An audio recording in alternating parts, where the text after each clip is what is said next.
আসাদ, এই কিতাব যা তোমার উপরে পাঠানো হয়েছে তা নিয়ে তোমার মন খারাপ করা উচিত নয়।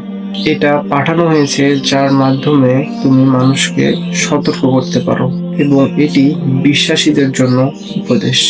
যে কিতাব তোমার উপর তোমার প্রভুর পক্ষ থেকে নাজিল হয়েছে তা অনুসরণ করো, এবং অন্য কোনো সহায়কের অনুসরণ করো না।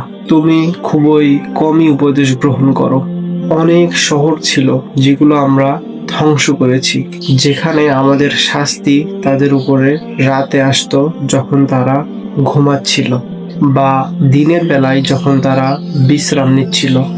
যখন তাদের উপরে শাস্তি আসতো তখন তারা বলতো, হায়, আমরা নিজেদের উপরে অত্যাচার করেছি। সূরা আল আরাফ আয়াত 1 থেকে 5।